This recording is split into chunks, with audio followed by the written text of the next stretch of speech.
cabeça comigo, curve a sua fronte e vamos falar com o Pai. Pai, que liberdade é esta, Pai, que o homem está buscando? Que liberdade é essa, Senhor, que nós estamos querendo ou que nós imaginamos que seja? O que vem a ser esse livre-arbítrio e essa liberdade de escolha? Que escolhas são essas? Fala conosco. Em nome de Jesus. Amém. Amém. Paz, minha amada Cassinha. Que Deus abençoe a sua vida. Amados, o que vem a ser o livre-arbítrio? O que vem a ser esse direito de escolha? É quando você diz que o homem é livre e ele tem um direito de escolha, você está dizendo que você assume o controle das próprias decisões. Será que você está no controle? Você já teve uma sensação de que perdeu o controle? Que sensação terrível, não é?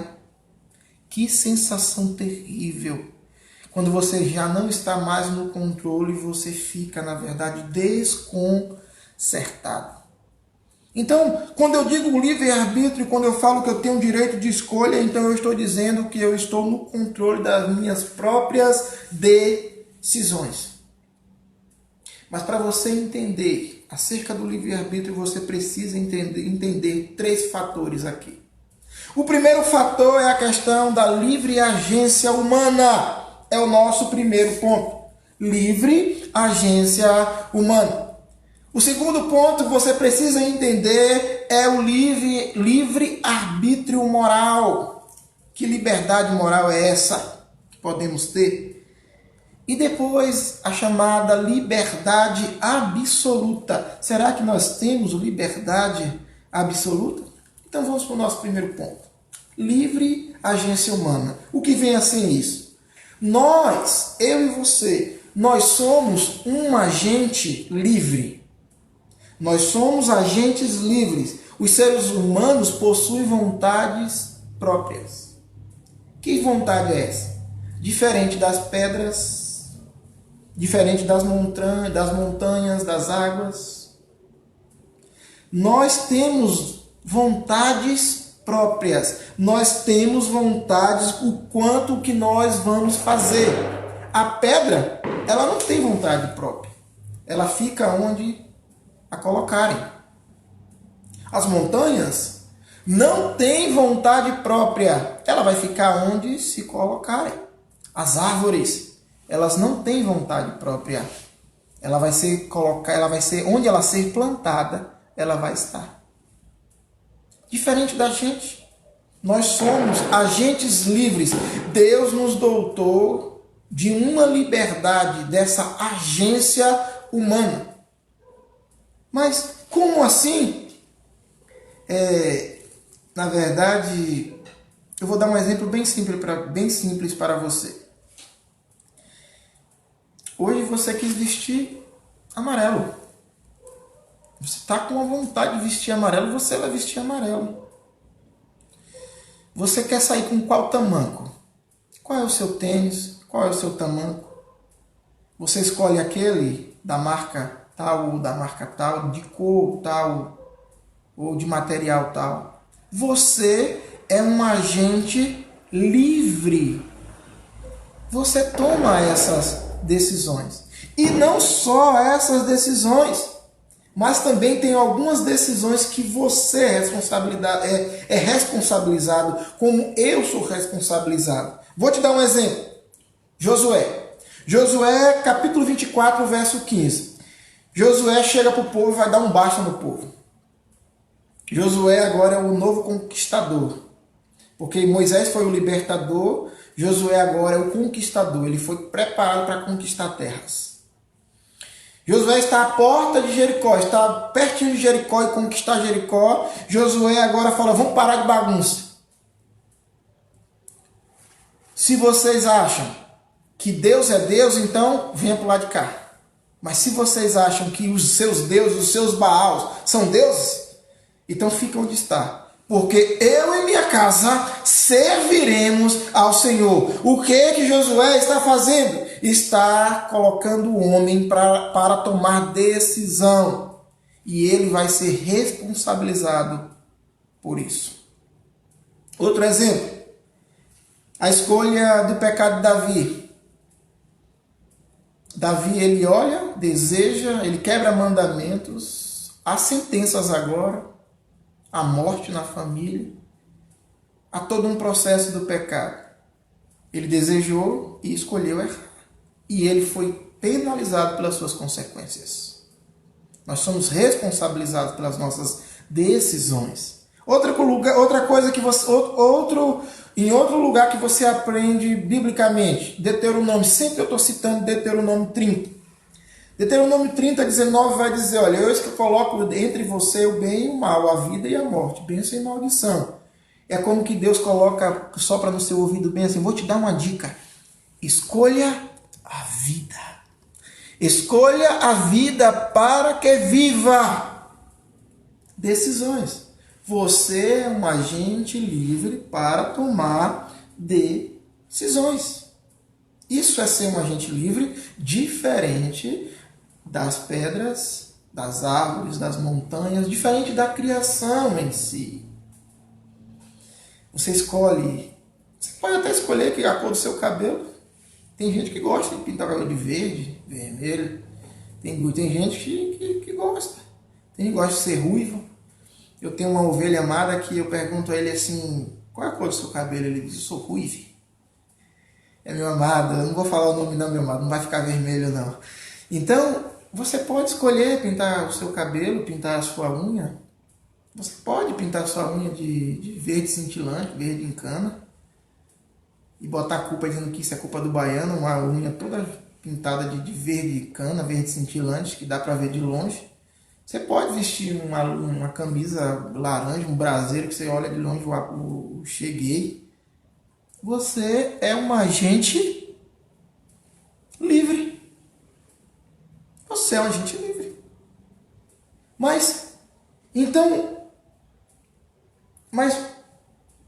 não é ruim ser um agente livre. Epa, aí que a gente se engana. O agente livre, ele não tem capacidade de escolher algo contrário à sua natureza. O agente livre não escolhe algo contrário à sua própria natureza. Exemplo, eu tenho uma irmã Leia, a mais velha. Ela é avessa a mamão, a fruta mamão. Se eu abro uma mão perto dela, ela faz vômito. Ela é avessa. Então, quando tiver uma laranja e uma mamão, ela é apaixonada por laranja. Quando tiver para ela escolher entre laranja e mamão, o que ela vai escolher? Você acertou, ela vai escolher laranja. Por quê? Porque ela é um agente livre. O agente livre, ele não tem força de escolher algo contrário à natureza. Você vai comprar uma roupa e todos estão dizendo, não, compra tal peça, e você não, eu quero essa. E talvez você compra porque o outro quer que você compre, ou o pai, ou a mãe, ou o irmão, ou o vizinho, ou a amiga próxima, o amigo próximo, você acaba comprando, mas chega em casa você se arrepende. Aí você guarda a etiqueta e volta lá porque você quer a peça que você quer, porque você é um agente livre.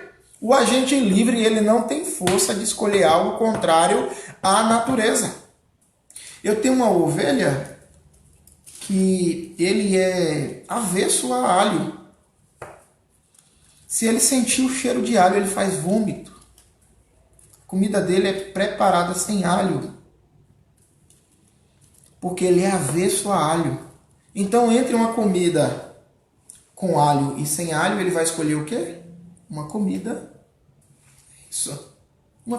sem alho. Porque ele é um agente livre. O agente livre não tem forças para escolher algo contrário à natureza. Por quê? Versículo 4, que nós acabamos de ler, ao versículo 8 do nosso Romanos 8. Por causa do negócio chamado o pendor da carne. Você vai ver aí no texto. O pendor da carne, a inclinação da carne é para a morte. E é inimiga de Deus e não pode agradar a Deus. Então nós temos um negócio chamado pendor. Pendor é quando você fica um pouco pendente para um lado. E nosso pendor sempre é de inimizade contra Deus.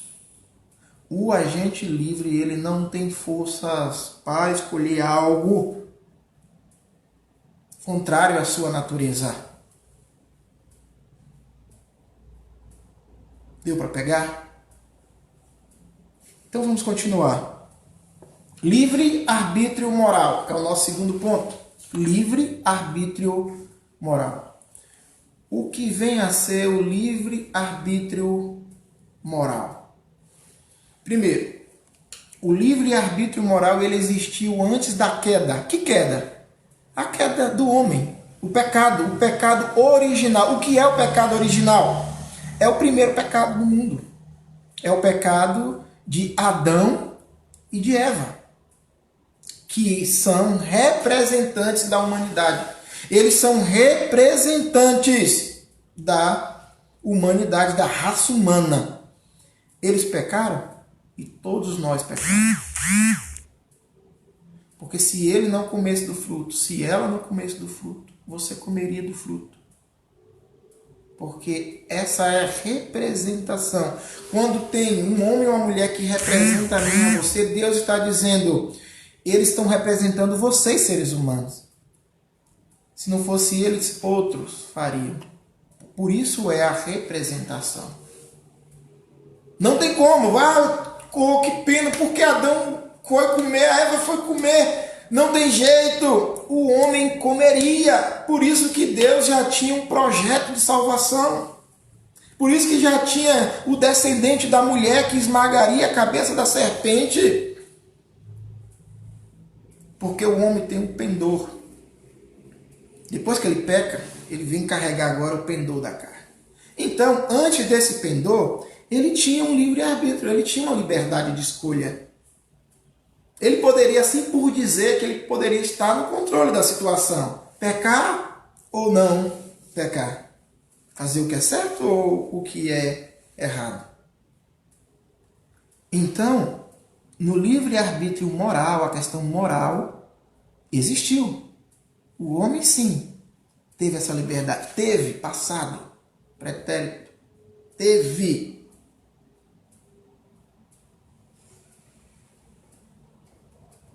Gênesis, você vai ver isso. Você vai ver isso também em Eclesiastes 7:29. Olha o que diz Eclesiastes 7:29. Eis que tão somente achei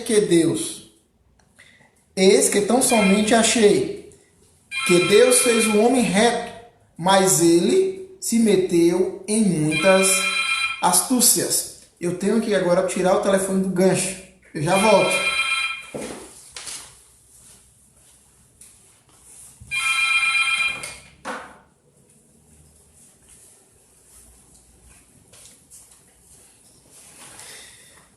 Voltei, amados.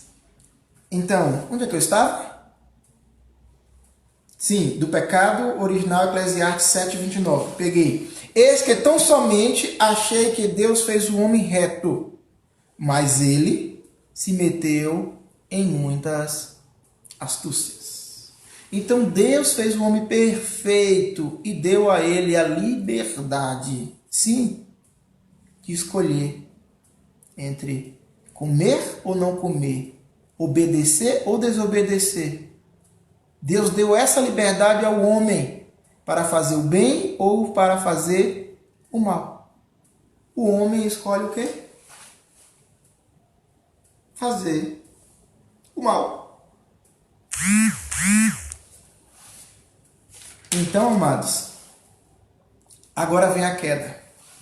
Quando o homem escolhe fazer o mal, a queda vem. Então o homem agora perde todo o poder de vontade. O homem agora ele não pode ter, ele não tem o poder agora de vontade, principalmente quanto o bem espiritual e a sua salvação. Agora ele perdeu isso. O nosso texto base de Romanos 8 nos mostra isso. O pendor, novamente, o pendor da carne. E eu vou mostrar para vocês aqui Versículo 5, o pendor da carne. Porque os que se inclinam para a carne cogitam das coisas da carne. Versículo 5. Porque os que se inclinam para a carne cogitam das coisas da carne. Então eu vou ler com você aqui o que o apóstolo Paulo, um apóstolo que chegou até o terceiro céu, que viu coisas inefáveis, que nenhum outro homem viu, que escreveu 13 epístolas, que tem revelações do próprio Deus a nós. E esse homem tem uma luta travada com o pecado, representando a mim e a você. Você tem uma luta travada com o pecado.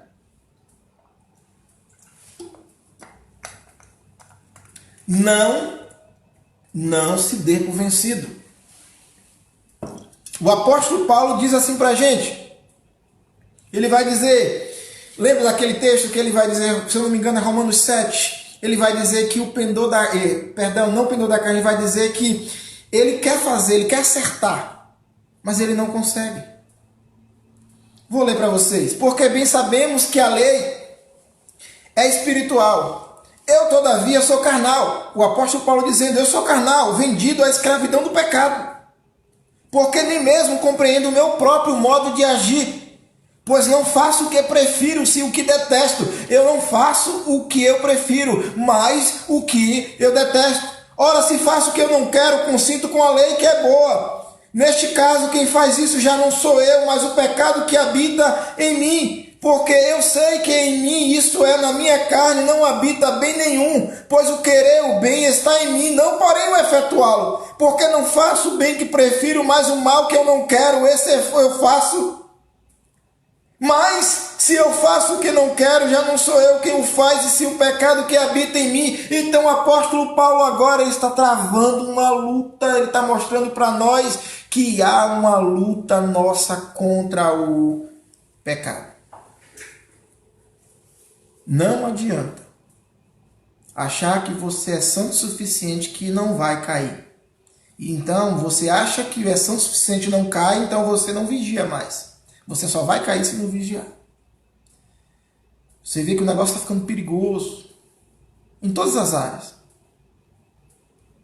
Em todas as áreas. E você está recebendo mensagem do próprio Deus através do Espírito que habita em nós, dizendo, não vá por aí, não vá por aí, não vá por esse caminho.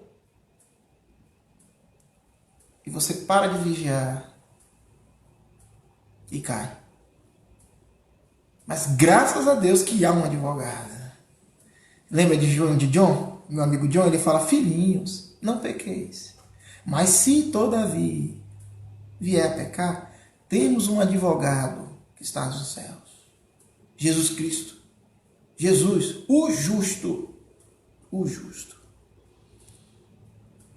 Mas o pecado ele vem acompanhado com suas consequências, amados. Não quer dizer que você não é perdoado. Você é perdoado, mas ele vem acompanhado com consequências. Por quê? Porque você é responsável pelos seus atos. Essa é a sua livre agência. Mas na sua liberdade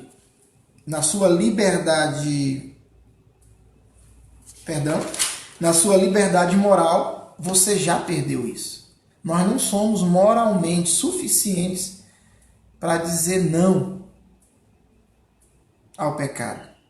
Mas por isso, então, que eu não sou suficiente, moralmente dizendo, que eu não sou suficiente em mim mesmo para dizer não para o pecado, é que vem agora a questão espiritual. É o Cristo que habita em mim, é o Cristo que habita em você. Então o homem ele é incapaz, principalmente da sua questão moral e principalmente a sua salvação. O homem é incapaz para isso. Porque ele tem um pendor. Ele é inclinado para fazer o mal. É inclinado para errar.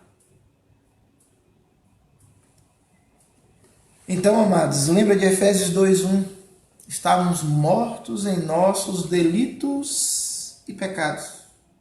Então ele nos trouxe vida. Eu vou colocar aqui para a gente Colossenses capítulo Colossenses capítulo 2, 13. 2, 13. Vamos ver o que diz Colossenses 2, 13. E a vós outros, que estáveis mortos pelas vossas transgressões e pela incircuncisão da vossa carne, vos deu vida juntamente com ele, perdoando todos os nossos delitos. É uma linguagem jurídica. Ele chama os nossos pecados de delito, crime contra Deus. Por isso que precisa de um plano espiritual, precisa de Cristo. Porque nós não somos moralmente livres. Então o agente livre, ele não consegue escolher algo contrário à sua própria natureza. Então ele não vai ter força para dizer não ao pecado. A liberdade moral o homem perde. Então ele precisa de um plano espiritual. Então vamos tratar o nosso terceiro ponto, que é a liberdade absoluta. Então será que nós temos esse negócio chamado liberdade absoluta que tantas vezes nós falamos e ouvimos?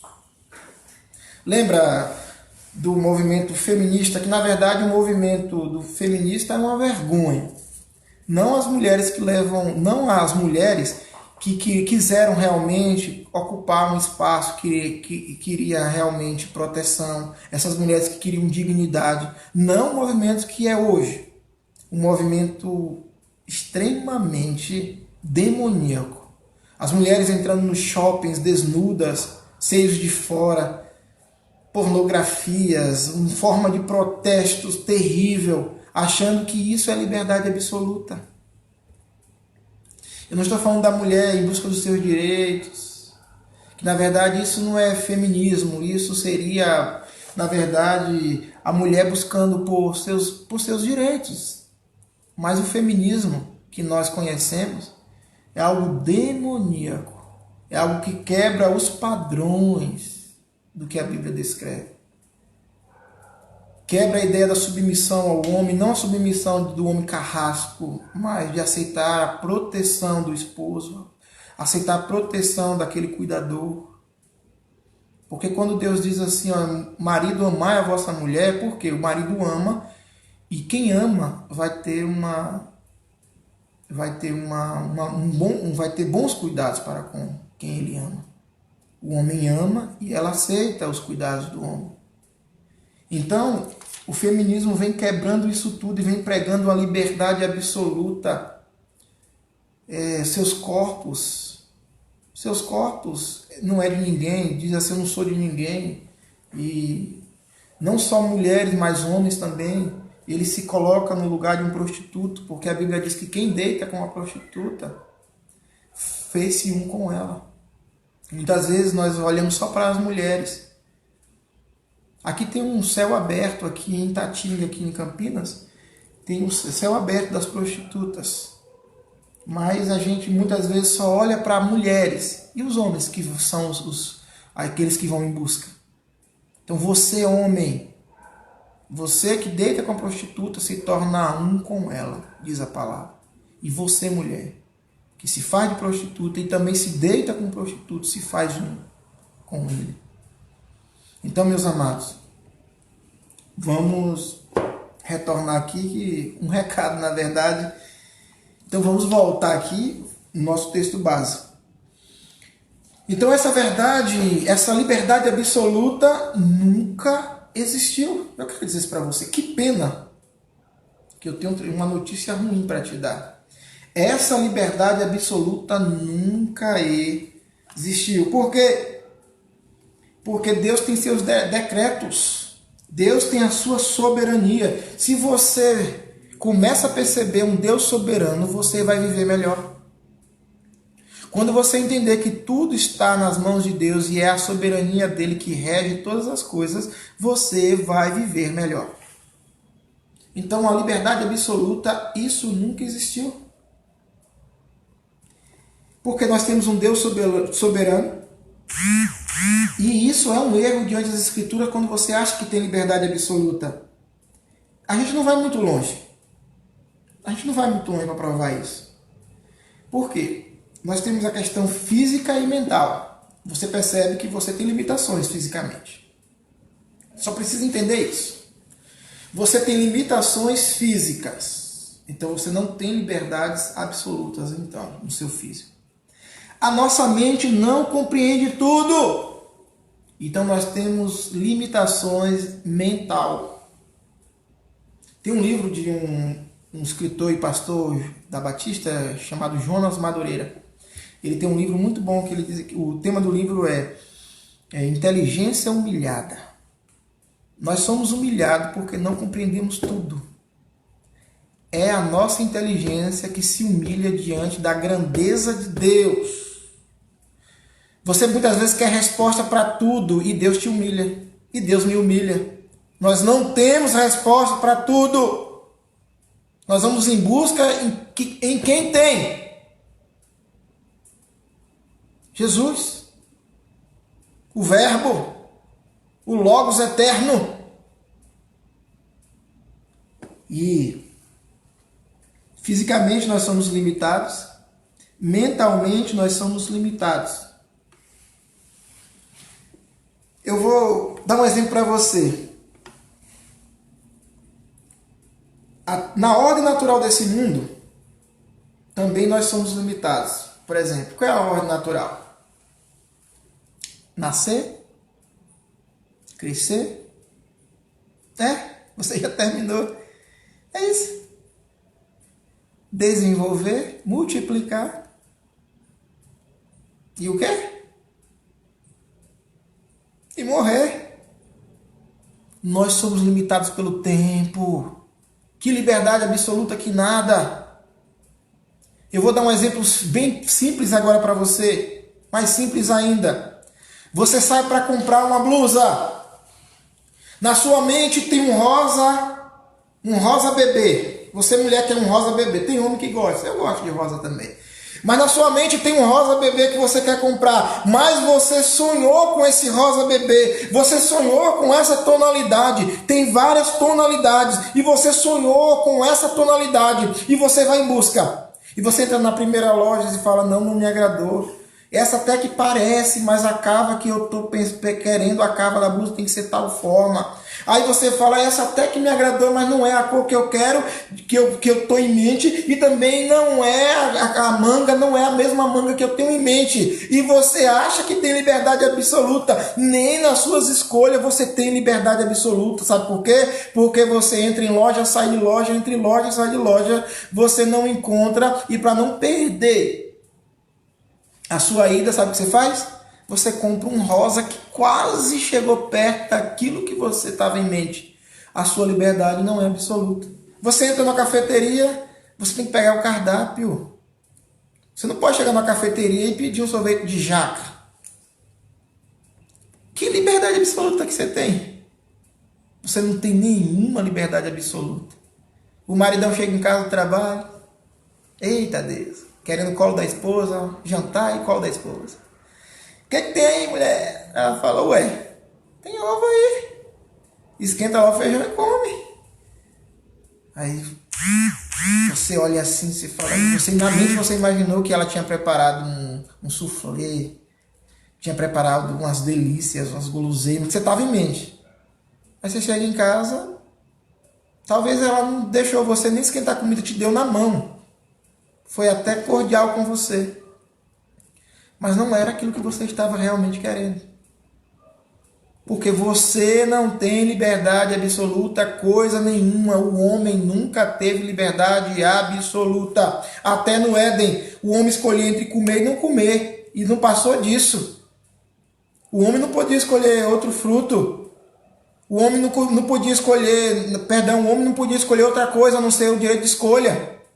Não um fruto. O fruto sim, ele poderia escolher outro fruto. Mas Deus não deu a liberdade absoluta a mim nem a você. O homem nunca teve liberdade absoluta. Eu vou dar um exemplo para fechar essa parte. Você nasceu onde? Eu nasci na Bahia, Itabuna, bairro São Pedro. Sim, bairro São Pedro. Foi lá que eu me criei. Eu não escolhi morar lá. Você já se perguntou por que o japonês está lá no Japão? porque o paulista está aqui? Você já parou para analisar porque você mora onde você mora, porque você estuda onde você estuda? Você já parou para analisar que talvez até a sua escolha onde estudar não foi escolha? Você vai ver o que tem. Que colégio está mais perto? Qual é a faculdade que está mais próxima? Talvez você está cursando algo que você nem almeja cursar. É o que deu. Você não tem liberdade absoluta coisa nenhuma. Então para com esse negócio de querer ser livre de forma errônea. Sabe o que é liberdade de fato? É estar em Cristo. E mesmo estar em Cristo só muda o dono. Quando você não era de Cristo, o seu dono era Satanás. Eu não tenho como explicar de outra forma. Quando você não está em Cristo, o seu dono é o maligno. E quando você agora está em Cristo, o seu dono é Cristo, é Jesus. Então você deixa de ser escravo do maligno e passa a ser escravo de Cristo. Ele diz que a gente é servo. Língua original, doulos, escravo. Mas ele diz assim, mas vocês são escravos livres. Mas que liberdade é essa então? Cristo adentra a tua vida, o teu coração, adentra a tua história e te dá força para você dizer não para o pecado. Quando Cristo morreu na cruz, ele te deu liberdade para dizer não ao pecado. Então você é livre hoje para dizer não ao pecado, mesmo você sendo pendor da carne. É essa liberdade. Então, amados, a Bíblia nos diz que Deus tem um plano imutável que abrange todos os acontecimentos maiores e até menores. Isaías 46:10. A gente já está encerrando. Isaías 46:10.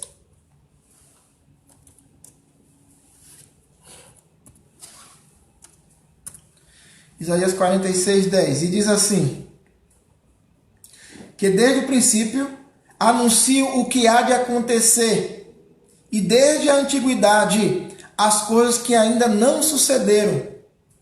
Que digo, o meu conselho permanecerá de pé, farei toda a minha vontade. Você é um agente livre para ter vontades comuns. Mas a vontade absoluta é de Deus. Temos outros textos, Mateus 10, Isaías 8, Romanos 8, que nós lemos, Isaías 14. Nós temos vários textos comprovando isso. Mas o que eu quero que você fique no seu coração é que você pode até pensar na livre agência humana, livre arbítrio moral e na liberdade absoluta. Resumindo, a livre agência humana, você é um agente livre diferente das árvores e das pedras. Mas você não tem força para escolher algo contrário à sua natureza. Você é avesso ao que é santo. Então, vem ali o livre-arbítrio moral, que você não é liberto moralmente. Então vem um plano, Cristo, e te dá essa moral de volta.